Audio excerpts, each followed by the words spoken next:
Aristóteles creó los principios formales del razonamiento deductivo y elaboró 3 tipos principales de tareas deductivas.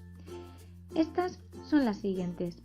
La primera es el silogismo lineal, con la cual nos referimos a un problema de 3 términos que requiere ordenarlos y compararlos en una dimensión.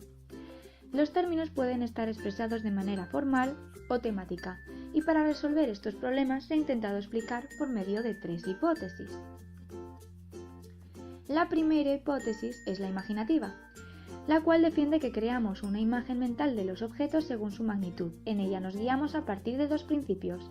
La primera dirección de trabajo nos indica que mayormente preferimos la vertical, es decir, los problemas que van de mayor a menor magnitud. Después el anclaje de los extremos, que explica que es más fácil si el primer término se refiere a un extremo que si se refiere a un intermedio. Después tenemos la hipótesis lingüística, la cual defiende que a la hora de resolver problemas lógicos nos guiamos por las reglas del lenguaje.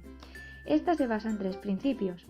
El de primacía de las relaciones funcionales, donde se sostiene que entendemos antes los predicados que la comparación. Por ejemplo, si decimos que él es peor que él, según este principio comprendemos antes que él es malo y que E es malo, que realmente L es más que E. El siguiente principio se denomina marcado léxico. Apoya que los adjetivos no marcados, es decir, solo aquellos que informan del grado, son más fáciles de procesar que los marcados, es decir, aquellos que desplazan la posición de ambos términos. Por ejemplo, es más fácil que cuando se dice L es más inteligente que E, que si se dice L es más torpe que E. Finalmente, el principio de congruencia afirma que es más fácil resolver si la pregunta es congruente a la respuesta. Siguiendo el ejemplo que tenemos, es más sencillo resolver quién es el más inteligente que quién es el más torpe. Finalmente, tenemos la hipótesis mixta. Es aquella que asegura que hacemos uso tanto de procesos lingüísticos como de imágenes mentales. La segunda tarea deductiva se denomina silogismo categorial, el cual consta de 2 premisas y una conclusión. Por ejemplo, la mayor sería todos los planetas son redondos y la menor todas las pelotas de tenis son redondas. Luego, todos los planetas son pelotas de tenis. Bueno, en este caso la Tierra. Diversas son las posibilidades que se pueden dar en las conclusiones. Esto lo podemos ver en el siguiente diagrama de Euler, donde encontramos la subordinación, la interacción, la identidad e inclusión. En esta tarea tenemos que tener en cuenta la variable modo y la variable figura. La primera indica la cualidad, si es afirmativa o negativa, o la cantidad, si es universal o particular, y la segunda indica el orden en el que pueden ser presentadas las premisas. Llegados a este punto, destacaremos los errores que más solemos cometer, es decir, los sistemáticos. Primero tenemos en cuenta el efecto atmósfera, que consiste en observar el problema de forma global y si la cantidad de una premisa es particular, creeremos que la conclusión también lo es, y si una premisa es negativa, también creeremos que la conclusión lo es. Esto nos lleva a errores. Segundo, tenemos el efecto temático, que es cuando nos dejamos llevar por el contenido y nos olvidamos de la tarea lógica. Aquí tenemos un ejemplo bien claro. Tercero, tenemos la interpretación errónea de las premisas, que se trata de ir más allá de la información explícita o hacer conversiones ilícitas. Por ejemplo, en no todos los A son B, nosotros asumimos que no todos los B son A, y esto también nos puede llevar a una conclusión errónea. Y cuarto, tenemos las asimetrías en el orden de los términos.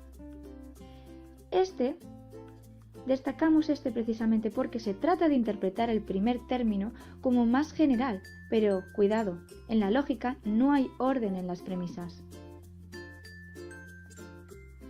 Para explicar todos estos errores consideramos 2 teorías, las teorías racionalistas y las teorías no racionalistas. Las racionalistas defienden que la lógica es irreductible en el ser humano y donde encontramos 3 tipos de modelos. El de conversión dice que los errores se deben a una mala conversión de las premisas, ya que aumenta el rendimiento cuando se les pide que no lo hagan. El modelo de convenciones lingüísticas, donde los errores se deben a que interpretamos las premisas según las reglas del lenguaje. Y finalmente el modelo de cadena transitiva, en el cual no hay errores en la codificación, pero sí en la combinación, por las limitaciones de la memoria de trabajo, y en la fase de comparación en la selección de conclusión. Finalmente, las teorías no racionalistas, que éstas defienden que los modelos mentales que hacemos sobre el mundo incrementa la probabilidad de llegar a conclusiones inválidas y prematuras. Finalmente, la tercera tarea es el silogismo proposicional compuesto de proposiciones, que es la unidad más pequeña que no tiene relación lógica o lingüística equivalente, sino los que podemos ver en la tabla: negación, conjunción, disyunción exclusiva e inclusiva, implicación material y equivalencia material. Además, podemos sacar 4 inferencias condicionales: el modus ponens, el modus tollens, la negación antecedente y la afirmación consecuente. El condicional es ambiguo y puede referirse a implicación material o equivalencia material. En el primer caso se trata de, como se puede ver en los ejemplos, solo modus opponens y modus tollens son invariablemente válidas, mientras que negación, antecedente y afirmación consecuente no son correctas en todos los casos, además de que el modus ponens tiene mayor aceptación que el modus tollens, ya que este requiere más trabajo mental al ser negaciones, y en el segundo caso todos son verdaderos. A partir de aquí pasaremos a los modelos del razonamiento condicional, que tratan de explicar cómo resolver los silogismos proposicionales. Primero, desde los modelos racionalistas, son los que tienen en cuenta que gastamos tanto la competencia como la actuación para resolver los problemas. La competencia hace referencia a las reglas de la lógica, mientras que la actuación es el esquema de conocimientos que tenemos sobre el mundo y puede facilitarnos la tarea o hacernos caer en errores. Segundo, los modelos no racionalistas, que son los que rechazan que tengamos reglas de inferencia deductiva y se centran en que resolvemos los problemas con el razonamiento intuitivo, basándonos en la accesibilidad, es decir, lo que tengamos más activo en la memoria.